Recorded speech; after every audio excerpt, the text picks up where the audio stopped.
अशा परिस्थितीत ज्या प्रकारे रिस्पॉन्स मिळतो, तर मला वाटतं खरंच एक लोकांची आणि साहेबांची जी नाळ एक जोडली जी गेली आहे, जे एक कनेक्शन आहे, तसं मला वाटत नाही कुठच्या दुसऱ्या पक्षात आहे. मला इतर पक्ष जे चालू आहेत आता ते तात्पुरते वाटतं. पैशाने हिरवून जाणारे ते अपयशाने खचून जाणारे आम्ही नाही आहोत. आणि आमची इच्छा अशी आहे की लोकांनी आम्हाला कायम साथ दिलेली आहे. राजकीय अपयशावरती किंवा यशावरती हे कुठलेही राज्यकर्त्याचं आमच्याकरता सन्मान्य राजसाहेबांचं ते महत्त्व आणि महात्म्य कमी होत नाही. कारण आमच्याकडे खासदार आमदार नगरसेवक नसले तरी शेवटचं उत्तर हे शिवतीर्थावरती आहे. आम्ही निवडणुका नसताना आम्ही काम करण्यात जास्त मानतो, कारण तेव्हा खरं लोकांना गरज असते. 4 वर्ष लोकांना गरज असते, 5व्या वर्षी राजकारण्यांना गरज असते. त्याच्यामुळे आम्ही जेव्हा लोकांना गरज असते तेव्हा आम्ही काम करण्यात जास्त आम्ही प्राधान्य देतो सरांकडे, अमय सरांकडे. त्याच्यामुळे मी आता पुणे शहर झालं, एक 4 दिवस लागले, गेला आठवडा आणि मला वाटतं कालचा दिवस. आणि आता आम्ही हळूहळू एक तालुकामध्ये जाऊन एकेका तालुक्यात जाऊन सगळ्यांना भेटतोय. नाही, उत्तम प्रकारे रिस्पॉन्स मिळतोय. मी खरं सांगू तर अशा परिस्थितीत ज्या प्रकारे रिस्पॉन्स मिळतोय, तर मला वाटतं खरंच एक लोकांची आणि साहेबांची जी नाळ एक जोडली जी गेली आहे, जे एक कनेक्शन आहे, तसं मला वाटत नाही कुठच्या दुसऱ्या पक्षात आहे. मला इतर पक्ष जे चालू आहेत आता ते तात्पुरते वाटतं. त्याच्यामुळे आमचं जे चालू आहे ते खाली ग्राउंड लेवलला जाऊन आणि जे कनेक्शन आहे ते मला वाटत नाही तुटणार. कारण मला वाटतं साहेब जे जाऊन तुमच्यासमोर बोलतात की मी ज्या कारणामुळे राजकारणात आलो, तर मला वाटतं ते राजसाहेबांना बघून आलो. कारण माणूस खरं बोलतो.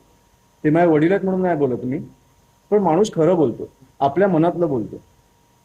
कुठेतरी आता मराठी भाषेचा मुद्दा पण चालू आहे. त्यांना बघून मला असं वाटलं की अरे, आपण आपल्या भाषेला कुठेतरी आपण प्राधान्य देत नाही होत का, हे मला वाटतं. आणि माझ्यासारख्या असंख्य लोकांना वाटतं.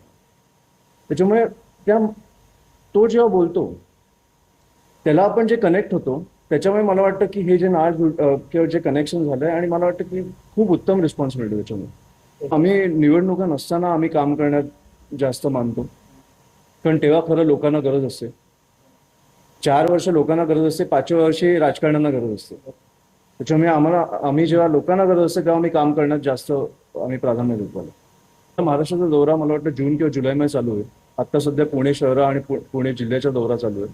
तर जून जुलैमध्ये झाल्यावर मला कळेल की काय परिस्थिती आहे. पण जी परिस्थिती दिसते ती अतिशय भीषण आहे.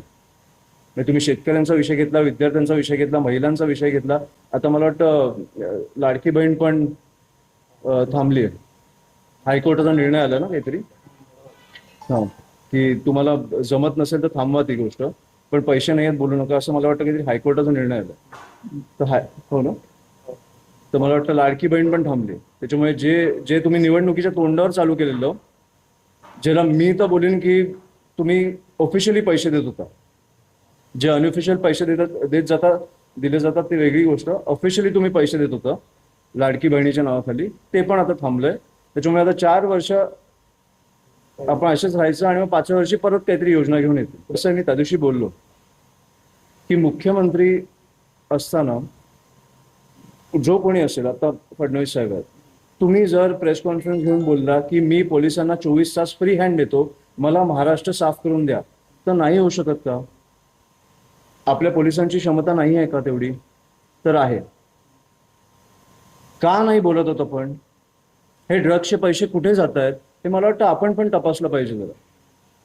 एवढ्या प्रमाणात ड्रग्ज येत आहेत, शाळा कॉलेजच्या बाजूला आता ड्रग्ज विकायला लागलेत, हे कुठे जातात? त्या दिवशी नेस्कोला 2 मुलींचा मृत्यू झाला ओव्हरडोसने.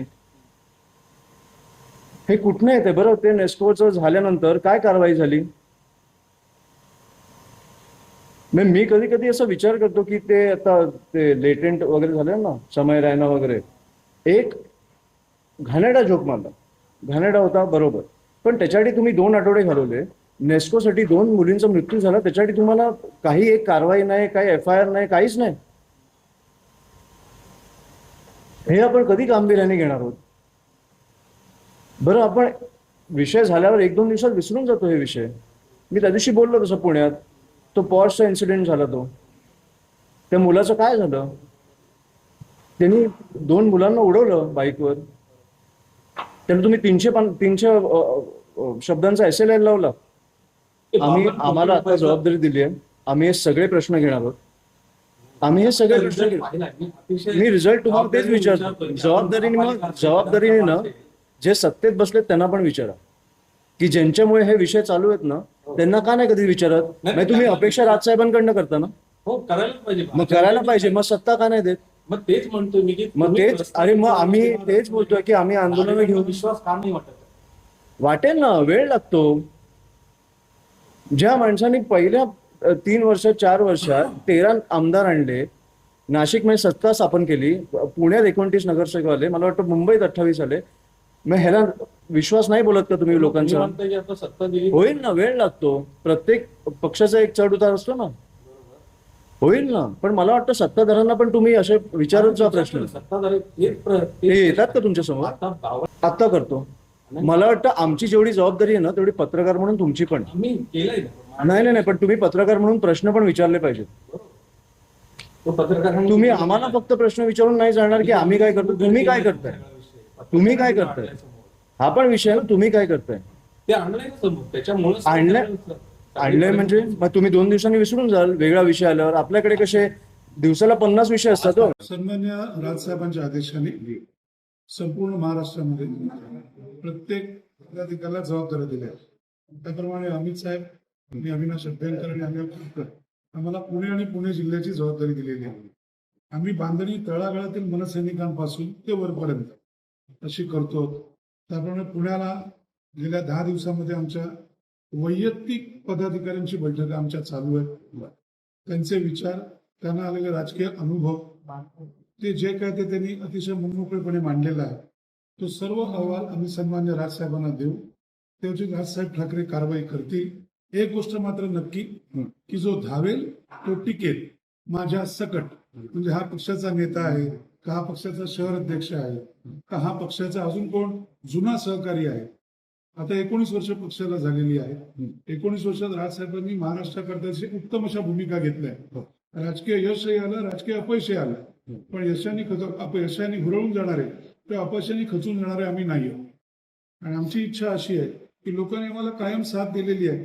राजकीय अपयशावरती किंवा यशावरती हे कुठल्याही राज्यकर्त्याचं म्हणजे आमच्याकरता सन्मान्य राजसाहेबांचं हे महत्व आणि महात्म्य कमी होत नाही. कारण आमच्याकडे खासदार, आमदार, नगरसेवक नसले तरी शेवटचं उत्तर हे शिवतीर्थावरती आहे. बोलणारे अनेक जण असतात. ज्याला महाराष्ट्राबद्दल पडले त्याचा आपण विचार करतो, त्यांना आम्ही इग्नोर करतो, लक्ष देत नसतो. एखादा मनुष्य सतत बोलतोय म्हणून त्याला सतत उत्तर देणं, पण आपण सतत तो प्रश्न विचारला तर मी सतत ते उत्तर देऊ शकत नाही ना. मी तुम्हाला पक्षाचं उत्तर देईल की एखाद्या व्यक्तीकडे किती लक्ष द्यावं हे आम्हाला पक्ष म्हणून आणि माणूस म्हणून नक्की नीट कर. काही नाही, त्या मला वाटतं आता पोटनिवडणूक आहे आणि नक्कीच याच्यावर मी भाष्य करणं योग्य ठरणार नाही. आपण 4 तारखेपर्यंत थांबूया. निकाल लागेल तो मला असं वाटतं चांगलाच लागेल. मनसैनिक कायम काम करत असतो. माझी जी इच्छा राहील की इथे ज्यांचे 90 पेक्षा जास्ती नगरसेवक आलेले आहेत, तुमच्या ह्या शहरामध्ये पाणी टंचाई आहे, 52 कोटीचे अजून काय विषय आहेत, त्यांना प्रश्न तुम्ही विचारले पाहिजे की तुम्ही काय करताय. आमचा पक्ष मी तुम्हाला सांगतो शून्यातून सुरू करतो. आमच्यात ताकद आहे. आमचे शहर अध्यक्ष असतील, पदाधिकारी असतील, हे बोटावर मोजण्याएवढे जरी असतील आत्ता तरी ह्या पक्षाची एक ताकद आहे. या शहराने मला नगरसेवक दिलेले आहेत. त्यांना मुलं आणि माणसं खरी आहेत. मी आपल्या प्रश्नाचं उत्तर देतो. तुम्ही प्रश्न विचारलाय, मी आपणास उत्तर देतो. बरोबर आहे. आम्ही 100% जे काही विषय असतील ते आम्ही टोकापर्यंत मांडणार. आम्ही महिन्यातनं 10 ते 15 दिवस पुणे आणि पुणे जिल्ह्यामध्ये येणार आणि एका दिवसात पिळत आणि होबरी होत नाही. इथे अनेक वर्ष जे सत्तेत आहेत त्यांनी इकडची माती करून ठेवली आहे आणि तो जो चिखल झालाय तो एका रात्रीत स्वच्छ होऊ शकत नाही प्रश्न विचारला म्हणून. आम्ही आत्ता आलेलो, आम्ही अजून सत्तेत नाही आहोत. आम्ही लोकांकरता 100% येणाऱ्या काळात दिसेल तुम्हाला की रस्त्यावरती उतरू. मग आता जे जिंकून आहेत त्यांच्याकडनं काय अपेक्षा आहेत, त्यांनी काय शब्द दिले आहेत. हा प्रॉब्लेम एका रात्रीत झालाय. ते जे काय 52 कोटी आहेत किंवा हे जे सगळे विषय पाण्याचे जे कुठे एका रात्रीत झाले नाही. मग नागरिक चुकीचं म्हणताय तुम्ही. काय मी असं म्हटलं तुम्हाला, राज्यकर्ते म्हणतोय. मी तेच म्हणतो की नागरिकांनी अपेक्षा ठेवायच्या, आम्ही त्या अपेक्षांची पूर्तता नक्कीच करू. पण प्रश्न असा आहे, या तडफेने तुम्ही राज्यकर्त्यांना प्रश्न विचारा. आम्ही तर सत्तेत नाही हो, ते तर सत्तेत आहेत ना. मॅमत मेजॉरिटी सगळ्या प्रकारे सगळे पक्ष तोडून फोडून आले. तुम्ही जवळपास त्यांची बाजू घेताय पण नाही, प्रश्न तुम्ही मनसेचा- मला लेट मी प्रश्न विचारला काही हरकत नाही पण ह्या तडफेने तुम्ही एक पत्रकावरून प्रश्न विचारला पाहिजे झालं काय शेवटी आपण सगळे नागरिक आहोत हो. मी जसे मुंबई माझी पालक आहे तसे ते तुमचेही पालक आहे पाणी तुमच्याही घरात येत नाहीये आग तुम्हालाही लागली सुरुवातीला- पाहत नाही हो. ती परिस्थिती इथे आहे सर. नाही होईल ना नक्कीच होईल आम्हाला खात्री आहे शेवटी काय असतं तुमच्याही मनातलं उत्तर तेच आहे ना की मनसेने लक्ष द्या द्यावं, आणि मनसे 100% लक्ष देणार काळजी करू नका आमच्याकडे 1 असेल 1000 असतील किंवा 1,00,000 असतील आमचं नेतृत्व राजसाहेब ठाकरे करतात आमची लोक गुन्ह्यांना घाबरत नाही आणि एकदा राजादेश निघाला की तुम्हाला दिसेल आम्ही आता सुरुवात केलेली आहे नागरिकांच्या प्रश्नाकरता मनसे ही अतिशय टोकाच्या भूमिकेवर जाऊ शकतो ते बघा शेवटी कसं असतं की आपल्या एक तर सतत ह्या निवडणुका आता चालू होत्या आणि जसं मी तुम्हाला सांगितलं की कुठून तरी आता आम्ही सुरू केलेलं आहे तुम्हाला येणाऱ्या काळात दिसेल जे काय विविध सगळे कार्यक्रम आहेत ते सगळे मनसे 100% नुसतं पुण्यात नाही पुणे असेल पिंपरी चिंचवड असेल इतर बाजूचे तालुके असतील तिकडेही तुम्हाला दिसेल की मनसे उत्तमरित्या काम करते